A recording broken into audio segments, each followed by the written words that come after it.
a quilt on my old queen bed, a haphazard bunch of patches, and each reminds me of a friend, all so different, yet not one clashes.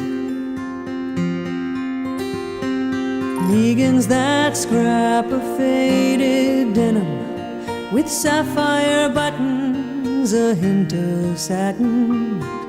Judy's pewter velveteen, luxurious in tailored pleats. But